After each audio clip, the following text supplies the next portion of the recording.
전도서 3장 하반부에 보면 16절에서는 정의에 대한 전도자의 이야기가 시작되죠. 16절에 보면 게다가 내가 또 해 아래서 본 것은 심판의 자리에 악이 있고 의의 자리에 범죄가 있다는 것이다. 심판의 자리, 의의 자리, 그러니까 가장 공의로워야 하고 옳아야 하는 그 자리에도 악이 있고 범죄가 있다. 세상의 심판에는 온전함이 없다라고 이야기해요. 전도서가 흔히 솔로몬이 지은 책으로 우리에게 알려져 있죠. 여기서 말하는 전도자 코엘렛이 솔로몬일 것이다라고 다들 유추하는데 대표적으로 3장 이 16절 이하의 정의에 대한 부분을 보면서 우리는 솔로몬 저작설에 대해서 의심을 품게 되는 거죠. 왜냐하면 왕으로서 가장 공정하게 재판을 해야 하는 사람으로서 본인이 하는 재판에 공의가 없다라고 말하는 것이 적절치 않기 때문이죠. 심판의 자리에 악이 있다. 의의 자리에 범죄가 있다. 가장 공의로워야 하는 곳에 공의가 발견되지 않는다라고 얘기해요. 그러면서 17절에서 내가 마음속으로 의인들과 악인들 모두 하나님께서 심판하실 것이다. 모든 목적과 모든 일에는 때가 있기 때문이다. 라고 했다. 하나님께서 결국에 심판하실 거다. 그분께서 하시는 심판이 공의롭다, 의롭다 라고 말하는 거죠. 하나님은 모든 것을 옳게 바꾸실 것이고 죄인과 의인은 그들의 삶대로 보응을 받을 거다라는 거예요. 모든 일에 때가 있다. 심판이 온전히 이루어질 때가 있다. 그런데 이 말을 반대로 이야기하면 지금 우리가 살아가는 이 땅은 하나님의 공의가 온전하게 이루어지지 않는 공의로운 심판이 우리에게 경험되지 않는 곳이라는 것을 의미하기도 해요. 하나님의 정의와 공의, 미슈파트와 제다카라고 우리가 흔히 이야기하는 그 하나님의 정의와 공의가 우리에게 좀처럼 이루어지지 않는 거죠. 미슈파트라고 하는 것은 사법적 정의인 거죠. 법을 지켜야 하는. 그래서 법을 지키지 않으면 그에 합당한 처벌을 받아야 하는 것. 그래서 출애굽기에 보면 가난한 자라고 해서 일방적으로 편들지 말라라고 하죠. 먹을 것이 없어서 무언가를 훔쳤다. 너무나 분노가 치밀어서 너무나 합당하게 누군가에게 가해를 입혔다. 라고 했을 때 약한 사람이라고 해서 가난한 사람이라고 해서 법적인 정의를 비껴가게 할 수 없다라고 얘기하는 거예요. 그런데 성경은 또한 제다카를 이야기하죠. 이것은 회복적 정의예요. 우리가 무엇인가 죄를 지었을 때, 우리가 잘못했을 때, 그것에 대한 합당한 처벌을 받되 그 존재를 잘못한 것을 벌을 주는 것으로 끝나지 않고 그 잘못한 사람이 올바르게 살아갈 수 있도록 그 삶의 여건들을 돌아보는 것, 그것이 제다카인 거죠. 전도서 3장은 그 당시에 구약 시대에 고대 사회에서 없었던 그 공의와 정의에 대해서 한탄하는 그런 내용이지만 오늘날에도 이 시대의 법정에도 이 시대의 사회상에도 좀처럼 정의와 공의는 찾아보기 어렵죠. 전도서 기자의 말처럼 모든 일에 때가 있다라고 말하는 것처럼 아직은 오지 않은 하나님의 온전한 공의로운 심판을 우리는 기다리죠. 민주사회에서 법치주의를 흔히들 이야기하는데 법을 지켜야 한다라고 말하는데 이 법치주의라는 개념이 13세기의 영국에서 시작된 개념인데 이 법치주의가 처음 나왔을 때 이 법치주의라는 말 보통법이 일반화되면서 법치주의라는 말이 알려진 것은 어떤 의도였냐 하면 절대 왕정 국가에서 국왕이라 할지라도 그 법을 어기는 것, 무엇인가 잘못하는 것에 있어서 어, 합당한 처벌을 받아야 한다. 누구든 그 법에 있어 예외가 아니다라고 말하는 거죠. 즉 법치주의라는 건 국민들에게 법을 지켜라라고 말하기 이전에 그 법을 만들고 법을 집행하는 입법부와 사법부 그리고 그것을 관리하는 행정부 그 국가의 고위층들이 먼저 그 법을 지켜야 한다는 개념으로서 법치주의라는 게 나왔죠.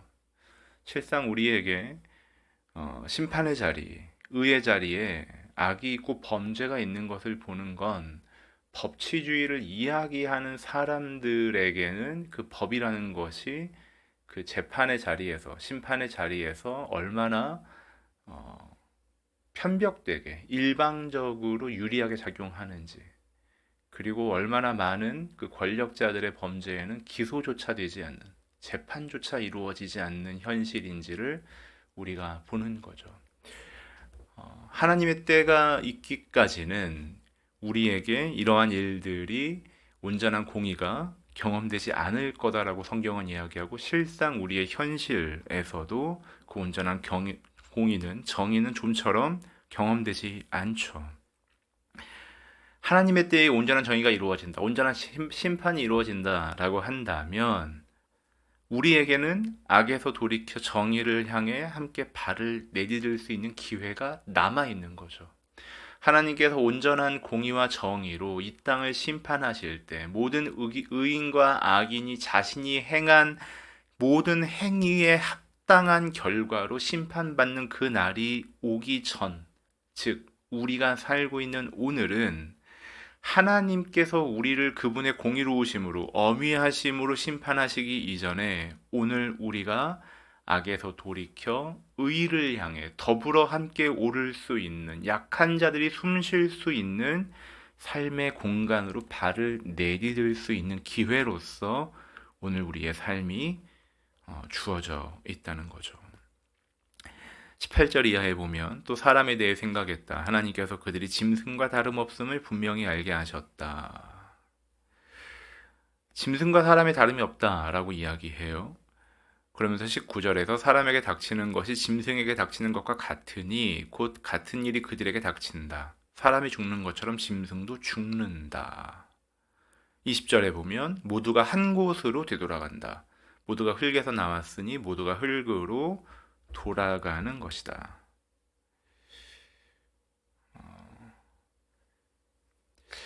모두가 한 곳에서 한 곳으로 되돌아간다. 흙으로 났으니 흙으로 되돌아간다. 사람과 짐승이 다름이 없다. 정말 그런가요? 우리가 생각하기에 나와 짐승이 같다고 생각하나요? 인간은 도구를 사용하죠. 인간은 불을 사용하죠. 인간은 정교한 언어를 사용하죠. 그래서 문명을 발전시켜 왔죠. 그런데 코엘레 전도자가 이야기하는 짐승과 사람의 동일한 것, 같은 것은 뭐냐 하면 죽는다는 거예요. 시간의 끝이 있다는 거죠. 인간은 시간을 연장하거나 영원을 담보하지 못한다는 거예요. 인간의 호흡이 언제 끝날지 우리는 기약할 수 없어요. 우리는 능력에 있어서도 안목에 있어서도 한계적 존재라는 것을 코엘렛 전도자는 말하고 있어요. 우리가 끝을 알 수 없다. 우리 삶의 가치가, 우리 삶의 내용이 실제가 언제 끝나는지 알 수 없다라는 것을 기억한다는 건 우리가 절대자 앞에서 한없이 작고 겸손하게 우리의 삶을 살아야 한다는 것을 의미하기도 해요. 제가 고등학생 때 제 학교에서 만났었던 목사님이 계세요. 그러니까 지금까지 약 거의 30년 이상을 만나온 분인데 그분과 제가 3주 전에 또 종종 만나고 연락한 어른이었어요. 근데 3주 전에 약간 몸이 안 좋아 보이시긴 했지만 저와 만나서 연락 주셔서 만나서 같이 대화하고 차 마시고 또 삶에 대해서 사역에 대해서 이야기를 나누고 했었는데 제가 얼마 전에 그 사모님에게 연락을 받았어요. 2주 전에 갑자기 심정지를 겪어서 지금 병원 응급실에 계시고, 아니, 중환자실에 계시고, 병원에서 아무런 의식 없이 인공호흡기에 의지한 채 지금 삶을 연명하고 계시다고, 병원에서는 회복 가능성이 1%도 없다라고 이야기하고 있다고 전해 들었어요. 그래서 함께 기도하고 있는 중인데, 이제 갓 예순을 넘기신, 요즘 나이로 치자면 정말 젊은 어른에 속하는 중년이라고 하는 나이인데, 그렇게 갑자기 심정지를 경험하고 지금 중환자실에서 의식 없이 누워 계시는 거예요. 비단 그분만의 이야기가 아니죠. 우리 주변에 얼마나 많은 경우에 얼마나 많은 사람들이 갑자기 삶의 종착점을 만나게 되는지 몰라요. 인간은 그걸 피해갈 능력도 없고 안목도 없고 지혜도 없어요. 언제 우리의 삶이 끝날지 몰라요. 우리가 이제 곧 12월을 마무리하고 새로운 또 시간, 한 해를 경험하게 되는데, 2023년을 맞이하게 되는데, 가만히 생각해 보세요. 모두가 새로운 한 해를 시작하면서 새로운 꿈을 꾸고 새로운 마음가짐을 갖고 시작하지만, 우리 중 누구도 부인하지 못해요. 우리 중 누구는 그 2023년에 건강에 심각한 문제를 경험할 수도 있어요. 우리 중 누군가는 그 2023년에 그 새로운 한 해라고 희망차게 시작하는 그때에 경제적으로 또 관계에 있어서 어떤 어려움을 경험할지 몰라요. 그리고 분명히 우리 중 누군가는, 또 우리 중 누군가의 지인과 가족들은 그 2023년의 삶을 마감하게 될 거예요. 우리는 우리의 삶을, 우리의 시간을 연장하거나 그 가치를 담보할 수 없는 존재예요. 내가 지금 하나님을 위해 산다고 이야기하고, 내가 사람들을 위해 이타적으로 산다라고 이야기하지만, 과연 내가 하는 어떤 행동이 궁극적인 선을 가지고 올 수 있겠냐고요. 나에게 유익한 것, 그리고 나와 함께하는 지인들에게 유익한 것이 과연 모두에게 가치 있는 것인가라는 걸 생각해 볼 필요가 있어요. 우리는 그것을 볼 안목도 없을 뿐더러 그것을 한동안의 시간을 가지고 꾸준히 밀고 나갈 수 있는 능력과 시간을 다스리는 어떠한 가능성도 없는, 때가 되면 흙으로 돌아가야 한다는 점에서는 짐승과 하등 차이가 없는 존재라는 걸 지금 전도자는 말하고 있는 거예요. 그러면서 21절에 이렇게 이야기하죠. 사람의 영혼은 위로 올라가고 짐승의 영혼은 땅속으로 내려간다고 하는데 그것을 누가 알겠는가? 구약시대의 사람들에게는 사람들의 영은 하나님께서 복 주시는 어떠한 곳, 그러니까 지금 우리가 생각하는 내세와 천국의 신앙은 아니에요. 그러니까 구약에는 천국 신앙을 발견할 수가 없어요. 물론 뭐 다니엘서나 이사야서에 보면 부분적으로 사람이 죽은 후에 다시 살아난다라는 개념이 희미하게나마 발견되지만, 지금 예수님이 오신 이후에 신약 시대에 있는 그런 천국의 내세 신앙은 구약에선 찾아볼 수 없어요. 그러니까 구약의 사람들에게는 어떠한 개념이 있었냐 하면, 하나님께서 주신 이 땅의 시간을 그분과 동행한다. 우리가 주어진 시간을 가치 있게 산다. 이 땅에서의 삶이 너무 답답하고 어려우니까 그래 천국에서 어떻게 회복해서 살아보자 라는 개념이 아니라, 이 땅에서의 시간을 그분과 동행하며 복되게 살자라고 생각했던 거예요. 그래서 22절에 그렇게 얘기하죠. 이렇듯 사람이 기쁘게 자기 일을 하는 것보다 더 나은 것이 없음을 내가 알았다. 그것이 그가 받은 몫이기 때문이다. 물론 우리는 예수님 이후에, 예수님이 오셔서 우리에게 분명하게 천국을 말씀하시고 우리에게 하나님과 영원히 동행하는 새로운 세계가 마련되어 있다라고 알려주셨기 때문에 우리는 분명한 천국의 내세 신앙을 가지고 있어요. 그러나 우리가 분명히 기억해야 하는 건, 우리에게 받은 몫은 무엇이냐 하면 사람이 기쁘게 자기 일을 하는 거죠. 오늘의 현실 속에서 하나님과 동행하고 내가 오늘 살아가는 시간 속에 나와 만나는 이들에게 하나님의 공의를 나타내고 그들에게 따스한 미소 한 번을 지어주는 것, 손 한 번 내밀어서 손 잡아주는 것, 어제까지 반복해서 지었던 그 죄악들로부터 하나님이 반드시 하실 그 공의로운 심판, 선인과 악인이 그들의 삶의 행위에 따라 마땅히 심판받을 그 자리를 만나기 이전에 오늘 하루를 살면서 하나님과 동행하며 그분이 원하시는 거룩의 삶으로 발걸음을 돌리는 것. 그것이 사람이 기쁘게 자기 일을 하는 거죠. 그게 우리가 받은 몫인 거죠. 하나님, 나는 예수를 믿었으니까 나는 구원받습니다. 난 천국 갑니다. 그것으로 우리의 삶을 그저 메꾸어 버리지 않고 오늘을 살아가는 존재로서 로마서 12장에서 말하는 산 제물로 우리의 삶을 드리는 영적 예배, 마땅히 드려야 할 우리의 섬김이 무엇인지를 기억한다면 우리가 받은 몫을 우리가 누리는 건 기쁘게 자기 일을 하는 거죠. 성도로 부름받은, 그리스도의 제자로 부름받은 자기 일이라는 건 오늘 출근해서 회사에서 내가 내 일을 한다라는 개념이 아니라 하나님이 보내신 모든 정황 속에서 그분의 자녀의 정체성으로, 그리스도의 제자라는 정체성으로 내가 그분께서 주시는 평안과 복을 누리며 그 복을 전하는, 그 정의를 나타내는, 약자들이 이 땅에 발을 딛고 살아갈 수 있도록 연대하는 그 우리의 할 일을 하는 것. 그것이 전도서 3장 하반부에 그 정의를 이야기하는 코엘렛 전도자의 권면인 거예요. 오늘 우리에게 또 한 날이 시작되었어요. 우리는 천국을 가보지 않았어요. 하나님께서 다스리는 그 영원의 세계에 우리는 아직 가지 않았어요. 그러면 오늘 우리가 받은 목, 오늘 우리가 기쁘게 자기 일을 하는 건 무엇일까요?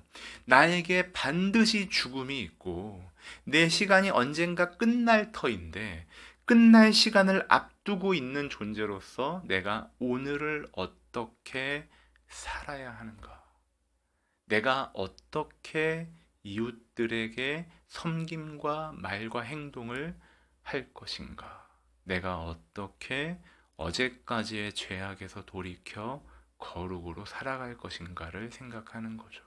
지금까지는 나 혼자의 신앙, 내가 조금 더 기도하면 되지, 내가 조금 더 묵상하면 되지, 내가 조금 더 착하게 살면 되지, 이렇게 살아왔다면 어떻게 더불어 연대하며 나와 함께하는 이의 신앙을 굳게 하고 나도 그들과 함께 기뻐할 것인가? 어떻게 내가 더 적극적으로 공동체 속에서 하나님의 뜻을 이루며 공동체와 함께 세상을 향해 나아갈 것인가? 오늘 우리가 받은 몫으로 사람이 기쁘게 자기 일을 하는 것, 그 공의로운 삶, 그 돌이킬 수 있는 삶으로 하나님이 오늘도 우리를 초대하세요. 하나님 앞에 우리의 삶이 반드시 그분의 완전한 공의와 정의로 심판받을 날이 있음을 기억하면서 하나님, 나에게 주어진 오늘 이 시간을 내가 받은 몫을 누리고 채우고 살아내는 그런 나와 우리의 가정과 교회와 이 땅의 모든 공동체 되게 해달라고 우리가 함께 기도하는, 실천하는 이 한 날 되기를 주님의 이름으로 축복합니다.